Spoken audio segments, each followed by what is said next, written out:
cha song kia atita chaye kia anagata pacho panna chaye song kia ahang vonti misapati tum ông cô cho tiền nào ông cô nào và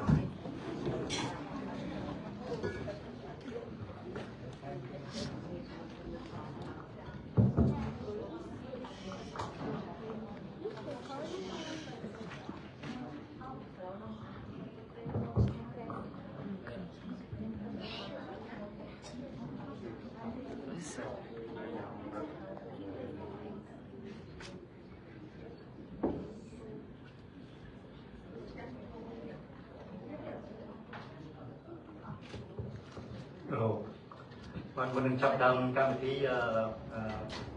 ทางนินโตมาทางไอคอมโกซานิสับแล้วก็ส่งคันตยาพิโต้ตามวันหนึ่งจับดังนั้นส่งในตาเปิดเทเลโฟนของเราการลงคันกับเซอร์วิสกัน Before we start the service, would anyone please put your cell phone in vibration mode so that we not interfere in the service. Thank you. ជាបឋមក្នុងគណៈនំបាទសូមក្រាបថ្វាយបង្គំដល់ព្រះគ្រូចៅតិកាកិត្តិសោភៈនោប្រសានជាទីគោរពស្ការៈដល់ក្នុងពុទ្ធសូមថ្វាយបង្គំដល់ព្រះគុណសង្ស័យដែលជាព្រះគ្រូចៅតិកាបច្ចុប្បន្នការាមនិងថេរៈ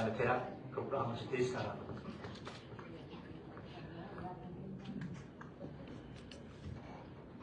ខ្ញុំគណៈក្នុងបាទក៏សូមជំរាបសួរដល់ក្រុមគ្រួសារសពបងប្អូនមិត្តទាំងអស់ដែលបានអញ្ជើញចូលរួមក្នុងពិធីបុណ្យសពរបស់គូបាសពអ៊ុំស្រីគេចាប់ដើមក្នុងគណៈក្នុងបាទនឹងអាននៅប្រធានបទដែលយើងរៀបចំធ្វើនៅថ្ងៃនេះពិធី1គឺពិធីគោរពវិញ្ញាណក្ខន្ធសពទី2តំណាងឲ្យគ្រួសារសពអានជីវប្រវត្តិជាភាសាខ្មែរនិងជាភាសាអង់គ្លេសហើយនឹងមុនប្រសំអង្គដើម្បីសម្ដែងធម្មកថានិងពិធីសាសនាពិធីដឹកនាំនៃលោកអាចារ្យចាំយឿនទី5ក្រុមគ្រួសារសិក្សារហូតយានមិត្តសូមធ្វើពិធីកម្មលទោសពិសោធន៍ទី6គឺក្រុមគ្រួសារសពថ្លែងអរគុណដល់ជារដ្ឋបាលអញ្ជើញចូលរួមក្នុងពិធីបុណ្យជិមនកិច្ចរបស់គូបាសពអ៊ុំស្រីសូមអរគុណ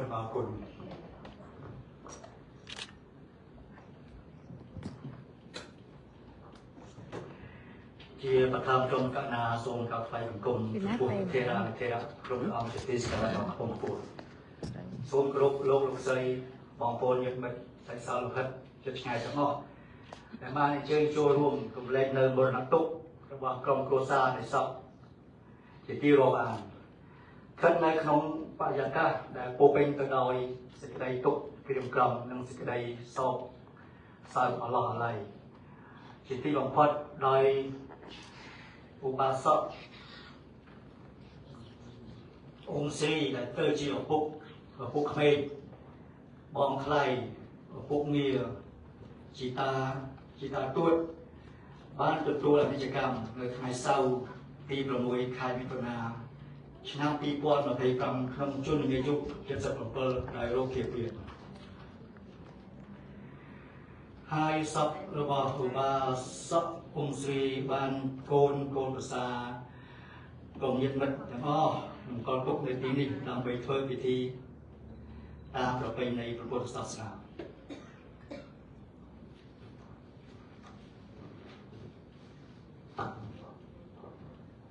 First of all, I would like to pay respect to all the venerable monks, our dear family and friends who are with us today to share in this time of difficult and to join us. We say our last farewell to Mr. Aum Sri. Mr. Aum Sri has passed away on June 6, 2025 at around 3:01 a.m. at age 77. ជាកិច្ចចាប់ដើមក៏សូមជើញមកពួកយើងទាំងអស់ដើម្បីប្រកបចូលដើម្បីធ្វើពិធីគោរពបញ្ញាខាង Would everyone please stand up for a moment of silence in honor of Mr. Om Sri សូមគោរពបាទសូមអរគុណ Please be seated. Thank you.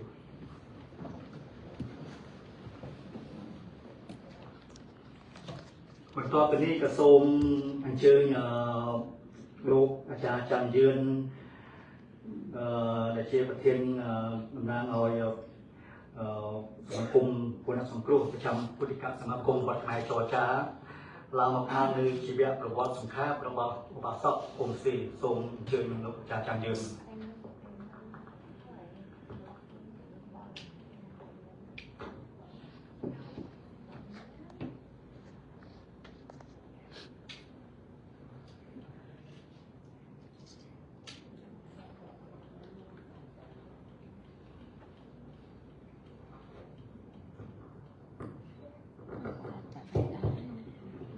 អរគុណលោកកម្មវិធីមុននឹងអានជីវប្រវត្តិរបស់ឧបាសកអ៊ុំស៊ីខ្ញុំករណាសូមនមស្ការក្រាបថ្វាយបង្គំព្រះពុទ្ធសូមនមស្ការក្រាបថ្វាយព្រះធម៌ទាំង84000ព្រះធម្មខណ្ឌនិងសូមនមស្ការក្រាបថ្វាយបង្គំព្រះសង្ឃជាសាវករបស់ព្រះពុទ្ធអង្គម្ចាស់និងសូមគោរពអរលោកស្រីប្រិយមិត្តដែលបានអញ្ជើញមកកាន់ពិធីឆ្ងាយនៅទីចិត្តចូលរួមក្នុងឱកាសដ៏សោកសៅវេលានេះមុននឹងអាននៅជីវប្រវត្តិសង្ខេបរបស់ឧបាសកអ៊ុំស៊ីយើងខ្ញុំក៏សូមថ្លែងអំណរអគុណយ៉ាងអត្ថន័យកម្មការជាទីបំផុតចំពោះអស់លោកដែលបានយកចិត្តទុកដាក់ដល់សេចក្តីអត់ធន់ក្នុងរដូវកាលដ៏ក្តៅហួសហេតុក្នុងវេលានេះបន្តទៅនេះខ្ញុំបានអានជីវប្រវត្តិសង្ខេបដោយតទៅមុននឹងអានជីវប្រវត្តិសង្ខេបខ្ញុំកណ្ណាសូមនមស្ការក៏ថ្វាយបង្គំព្រះអង្គគ្រប់ព្រះអង្គដល់សេចក្តីជ្រះថ្លាដ៏ក្រៃលែងនៅក្នុងព្រះកុសលនិងសូមជម្រាបសួរអស់លោកស្រីប្រិយមិត្តជិតឆ្ងាយជាទីរាប់អានដ៏ពងពោះនៅក្នុងព្រះធម៌លោកឪពុកអ៊ុំស៊ីជាកូនរបស់លោកតាអ៊ុំសននិងលោកយាយអ៊ូគីមមានស្រុកកំណើតនៅភូមិអណ្ដូងច្រកស្រុកកំពង់សៀមខេត្តកំពង់ចាមឪពុកអ៊ុំស៊ីជាកូនទី6ក្នុងចំណោមកូនទាំង8នាក់ក្នុងវ័យ25ឆ្នាំបានរៀបការជាមួយអ្នកម្ដាយហ៊ុនរិននៅឆ្នាំ1973អ្នកទាំងពីរមានកូន6នាក់ប្រុសម្នាក់ស្រី5នាក់នាងខ្ញុំឈ្មោះស្រីផលីនជាកូនទី3ក្នុងចំណោមកូនទាំង6នាក់លោកឪពុកអ៊ុំស៊ីគឺជាវីរបុរសរបស់កូនទាំងអស់គ្នានឹងជាកូនកតញ្ញូចំពោះឪពុកម្ដាយគាត់ជាប្តីដ៏ស្មោះត្រង់ពូកែខ្លាំងថាជាវិដឹកនាំក្នុងគ្រួសារដ៏ពិសេសមានអ្វីពិតផ្ទឹមបានឡើយជាពិសេសគាត់ជាមនុស្សប្រកាន់ខ្ជាប់នៅព្រះពុទ្ធសាសនាបានយ៉ាងខ្ជាប់ខ្ជួនគាត់ចូលចិត្តធ្វើបុណ្យដាក់ទានដល់ជនក្រីក្រជាច្រើននៅក្នុងស្រុកកំណើតតាំងពីដឹងខ្ញុំដឹងក្តីមកឃើញប្រឹងប្រែងធ្វើការគ្រប់បែបយ៉ាងមិនរុញរាឡើយបង្ហាត់បង្រៀនកូនគ្រប់រូបឲ្យចេះអានចេះសរសេរតាមតែពេលវេលាដែលគាត់មានគាត់ធ្វើជា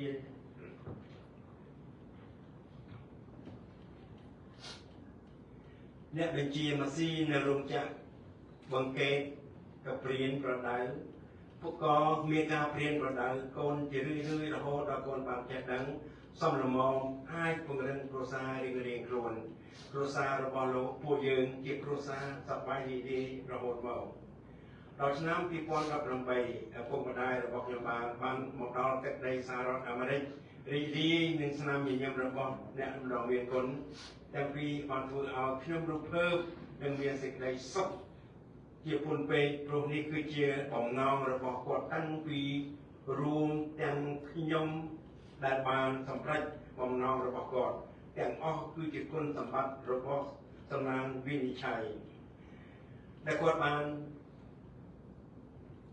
រត់ឯកសារឲ្យគាត់ពួកគាត់អរគុណសំណាង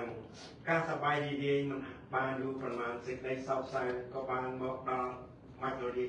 មកចប់ជីវិតម្ដាយរបស់ខ្ញុំដែលទៅមកដល់ទឹកដីអាមេរិកបានត្រឹមតែ4 ខែ 4 ថ្ងៃ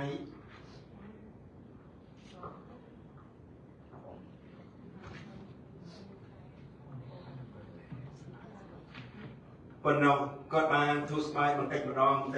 ដោយសារសំណាក់មិត្តភ័ក្តិទាំងអស់ដែលគាត់បានជួបនៅជាច្រើនវត្តហើយការទទួលស្វាគមន៍របស់ញាតិមិត្តទាំងឡាយធ្វើឲ្យខ្ញុំបានឃើញស្នាមញញឹមគាត់ម្ដងទៀត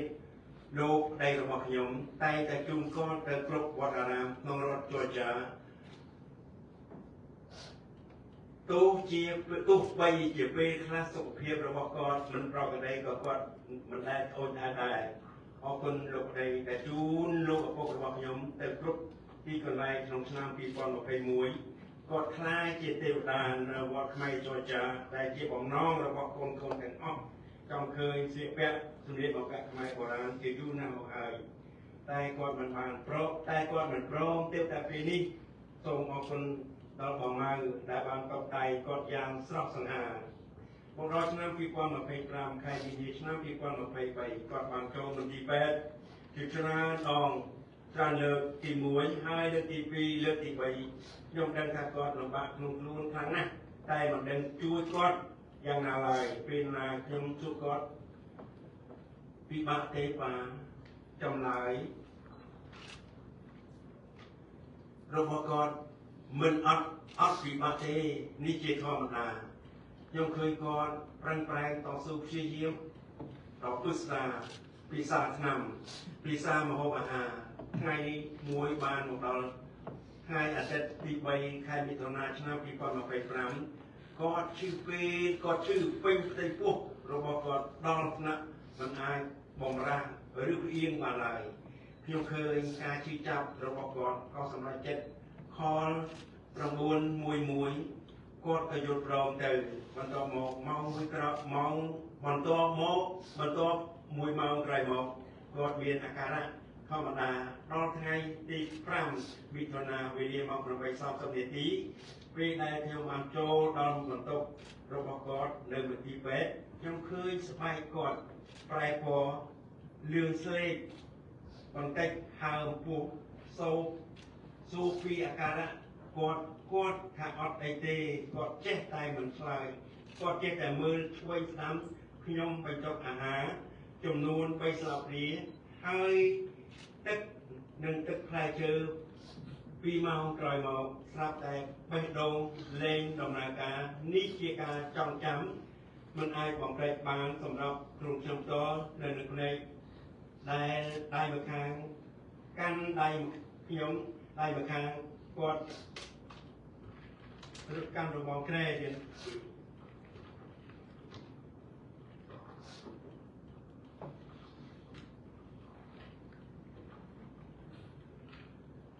ចុចហាងពេទ្យមកបានសង្គ្រោះតាន់ពេលរហូតដល់ថ្ងៃទី 6 មិថុនាវេលាម៉ោង 3:01 នាទីអ្វីបានចប់មិនអាចសង្គ្រោះបានទៀតឡើយស្ដាយណាស់នឹកណាស់ស្រឡាញ់ណាស់សូមវិញ្ញាណក្ខន្ធលោកឪពុកទៅកាន់សុគតិភពចុះលោកឪពុកអ៊ុំស៊ីបានដល់នៅក្នុងដួងបានដកនៅក្នុងដួងចិត្តរបស់កូនគ្រប់រូបជាបញ្ចប់ខ្ញុំកណាក្រសួងប្រគេនប្រពរចំពោះអង្គគ្រូគ្រប់អង្គនិងជូនពរអស់លោកស្រីប្រិយមិត្តដែលបានអញ្ជើញចូលរួមក្នុងពិធីបុណ្យសពនេះក៏សូមឲ្យបានជួបប្រទះនូវពុទ្ធមង្គលពររបស់ព្រះសម្មាសម្ពុទ្ធជាអម្ចាស់បុណ្យប្រការគឺអាយុវណ្ណៈសុខៈនិងពលៈអ្វីគ្លៀងគ្លាតឡាយទីណាសូមអនុមោទនីបាទអរគុណទៀតណា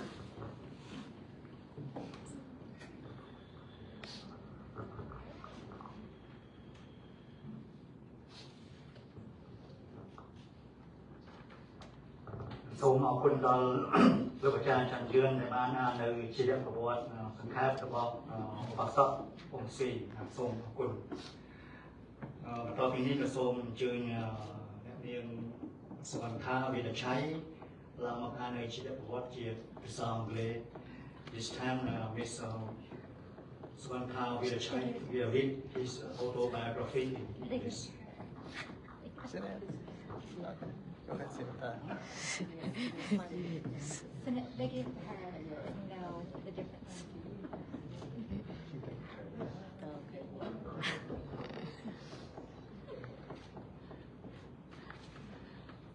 Thank you for all being here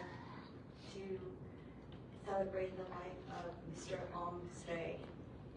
my grandfather and my stepmother's dad. I love my stepmother. She is a dream stepmother, the perfect stepmother that you can ask for. So I'm very honored to read this biography in her words that she wrote for her love for her father.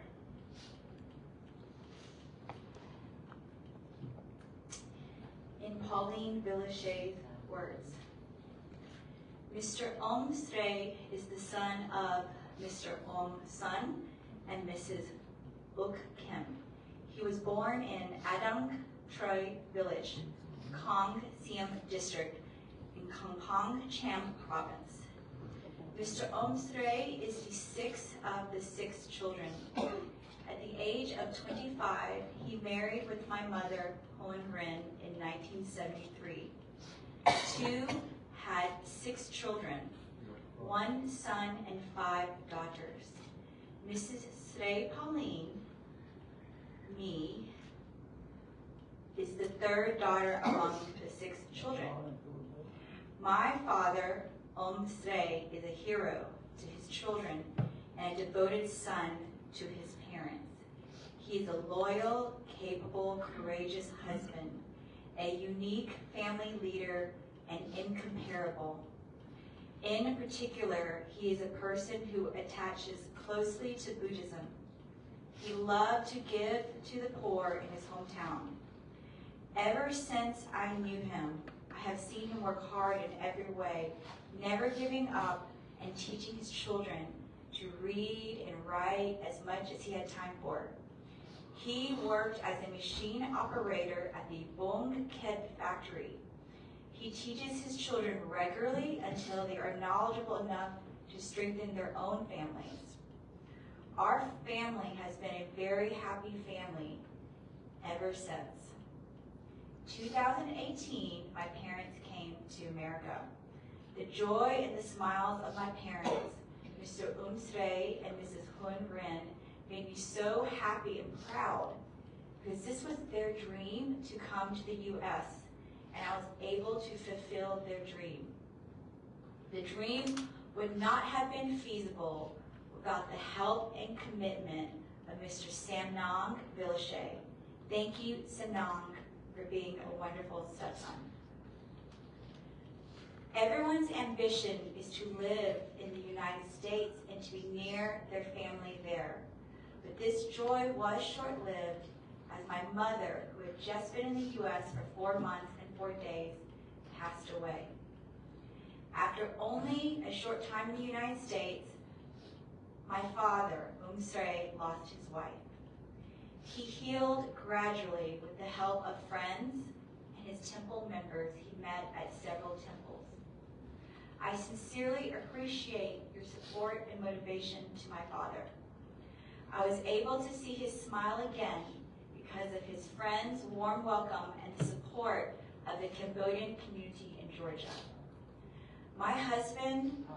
always brings him to every temple in Georgia to keep him engaged in day-to-day activities. There are times when he never complains, even when he is ill. I am very grateful to my husband, Khan Villachet, for taking my father everywhere. In 2021, my father was invited to fulfill the wish of all of his children by becoming an angel at the Wat Khmer, Georgia, also called the Cambodian Buddhist Temple of Georgia. For a long time, the children eagerly anticipated seeing him dress in traditional Khmer attire, but he was reluctant to do so until the Khmer New Year of 2021. Thank you to Sister Sakani Chatab for dressing him so beautifully. He has been hospitalized multiple multiple times now by March 23rd, 2025. First once, then a second time, and then a third time. I knew he was in a great deal of pain, but I had no idea how to help him.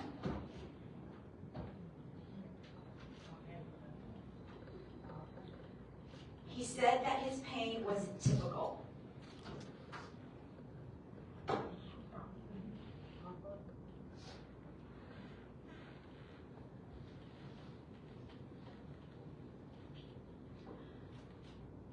When I asked him if it was difficult, Dad, he said, "No, I was fine."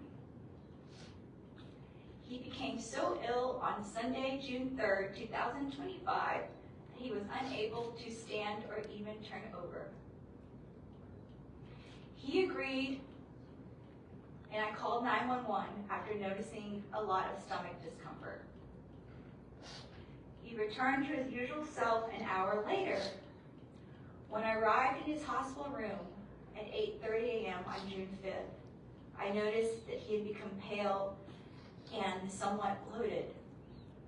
He claimed to be all right, but when I questioned him about it more, he continued to glance to the left and right. Despite his severe illness, my father never complained. I gave him 3 spoonfuls of food and water and juice that day, and his heart unexpectedly failed 2 hours later. He held my hand in one hand and the bed rail with the other, and it was a memory I would never be able to forget. After that, I called the doctor, and he was with me again only for a short while until 3 a.m. on June 6th. He couldn't be saved, and everything was over. My father had left us. Father Umsre, you have my undying love, and I'm very sorry for missing you. May the soul of my father rest in peace, and all of your children, grandchildren, family, and friends will always have you in their hearts. Thank you. I think it is very brave for my stepmother Pauline to share her final moments with her dad. Something that she told me her dad told her because she felt bad that the rest of the children were not here and the rest of his daughters were not here. And my grandfather said to her, "You, daughter, the way that you have taken care of me is like 10 daughters." Because that's how amazing she is.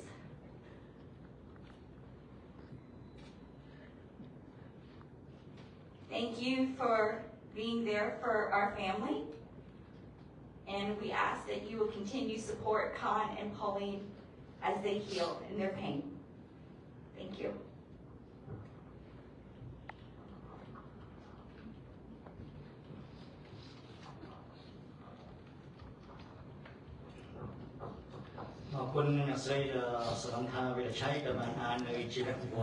Hãy subscribe cho kênh Ghiền Mì Gõ để không bỏ lỡ những video hấp dẫn. สนิทสนิท Annette. Senet, จ้ะ Senet, but someone told me Savanta. That's me. Okay, thank you. ขอบคุณបន្តពីនេះគឺឧបសគ្គអង្គស៊ីគាត់បានបន្សល់ទុកនៅអនុស្សាវរីយ៍ខ្លះៗហើយចៅរបស់គាត់បានចងក្រងជាកម្រងឯកសារជាវីដេអូហើយនិយាយសូមនិមន្តព្រះគុណគ្រប់អង្គបន្ទាត់និងបងប្អូនទាំងអស់ជើញទស្សនាដូចតទៅសូមអរគុណបាត់ភ្លើង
Bluetooth.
ថ្ងៃ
คุณ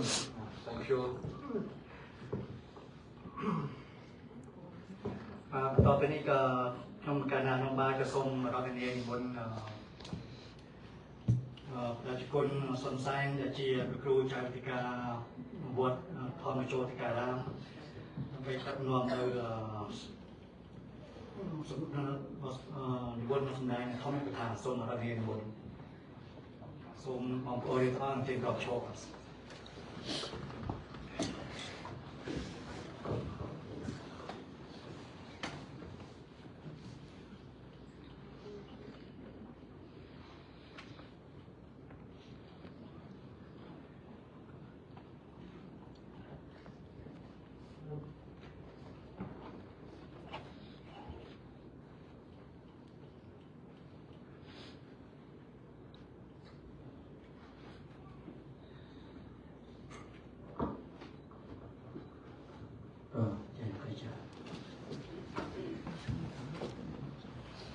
ជា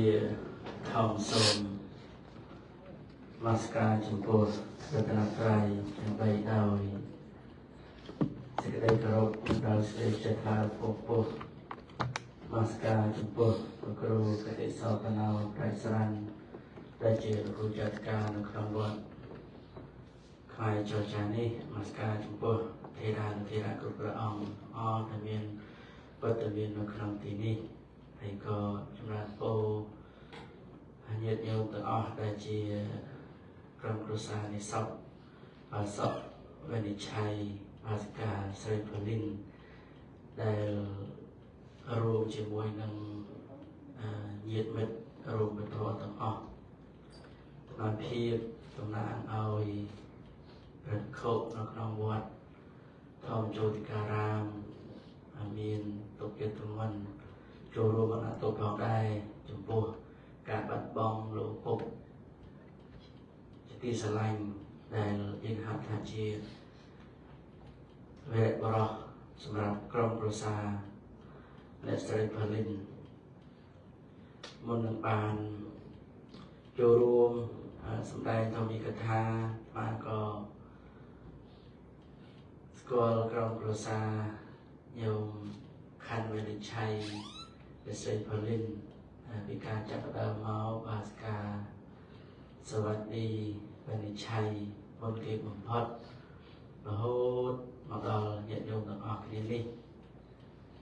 តាំងពីថ្មបរោះនៅទឹកដីនៅរដ្ឋចរចានេះគឺទាំងអ្នកស្រីសวัสดีទាំងញោមខណ្ឌទាំងញោមផលិន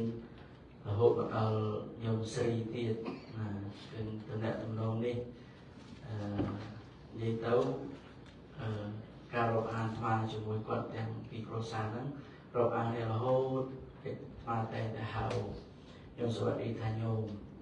មកនេះជាដើមនឹងការរាប់អានរហូតទៅបានជួយកសាងនៅក្នុងវត្តធម្មជោតិការាមរហូតដល់ថ្ងៃដែលគាត់ចុងក្រោយជួបនៅថ្ងៃមន្ទីរពេទ្យ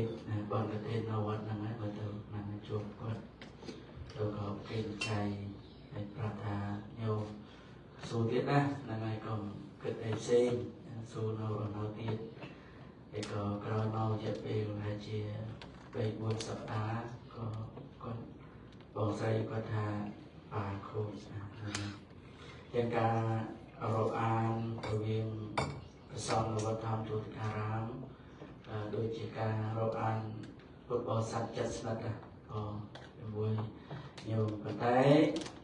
អ្វីដែលសំខាន់គឺគ្មានណាម្នាក់អាច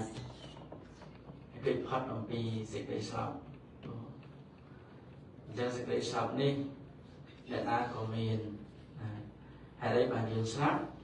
មកពីយើងកើតអញ្ចឹងណាកាលណាយើងមានកើតមានឈឺមានចាស់ឈឺស្លាប់នឹងវាជាច្បាប់ធម្មជាតិអត់មាននរណាម្នាក់អាចគេចបានទេប៉ុន្តែព្រះអង្គសម្ដែងថា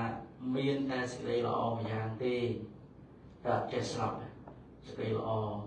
ដូចជាគាត់បានជួយកសាងគ្រប់យ៉ាងទាំងអស់ តាំងពីការកសាងផ្លូវថ្នល់និយាយទៅការចាប់កសាងពិវត្តធម្មចូលការអារាមមកគាត់បានជួយច្រើនណាស់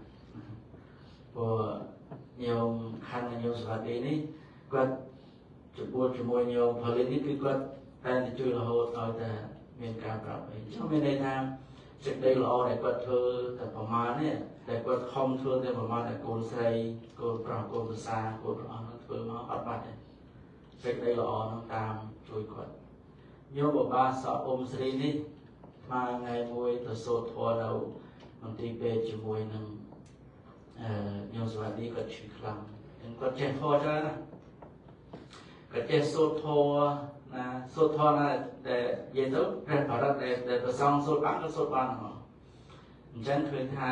សេចក្តីល្អរបស់គាត់អត់បាត់ទៅណាទេតែហើយបាន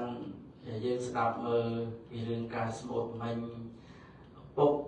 ម្ដាយទាំងអស់ដែលស្រឡាញ់យើងទាំងអស់គឺចង់ឲ្យកូនចេះដឹងមានទេញាតិញោមចង់ឲ្យកូនចេះដឹងហើយមួយទៀតដែលឪពុកម្ដាយសប្បាយចិត្តបំផុតគឺឲ្យកូនចេះធ្វើបងថាឃើញអ្នកស្រីផលិនជាមួយនឹងញោមខណ្ឌដែលដឹកនាំឲ្យកូនចេះទៅវត្តឲ្យកូនចេះធ្វើបងហ្នឹង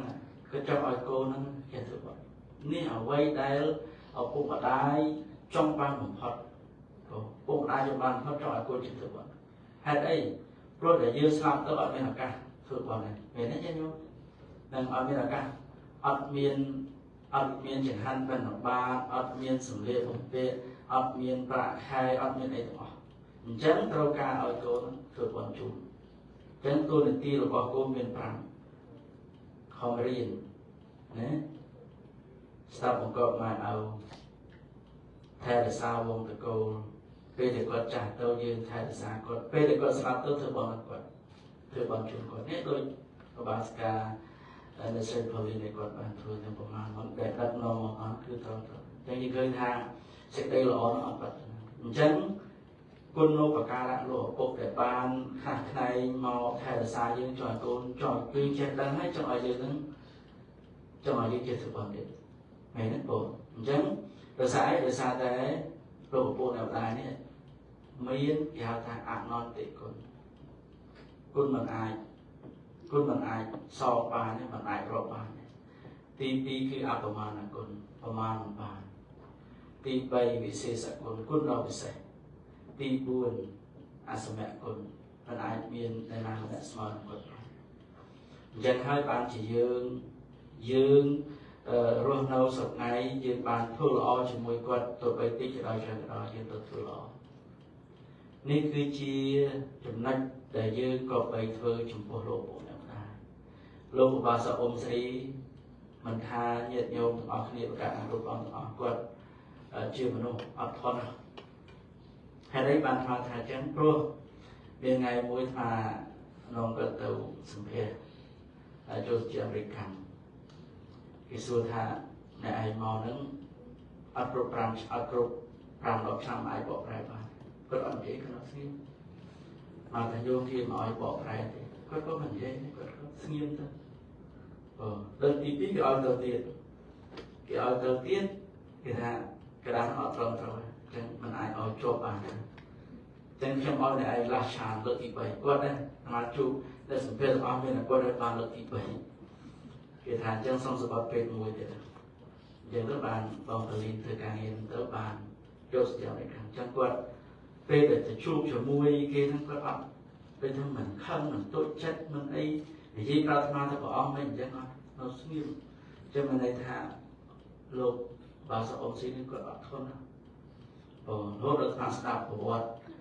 ដែលស្រីផលិនគាត់បាននិយាយពីរឿងពួកគាត់ហ្នឹងគឺចំណុចមួយដែលស្មានថាតែគាត់និយាយប្រាប់ថាបាទម៉ែខ្លួនឯងយល់ទៅគាត់ប្រាប់កូនគាត់ណែមួយថាអញ្ចឹងគេថាប្រហែលជាគាត់នឹងអស់ហើយគាត់ដឹងខ្លួនគាត់គាត់ថាមិនចាំធ្វើអីច្រើនកូននេះចំណុចនេះដែលស្មានចង់លើកមកថាគាត់ជាមនុស្សធន់ច្រើនបងអញ្ចឹង so I think that all of you it mean like to say goodbye forever so I know that the family so even the Chai look Mr. Kanweli Chai and Mrs. Pauline his family like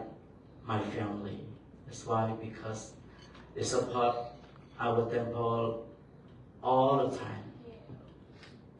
All the time. They never ask anything. If I ask something, Mrs. Swati all the time said that, okay, son, if you have anything, just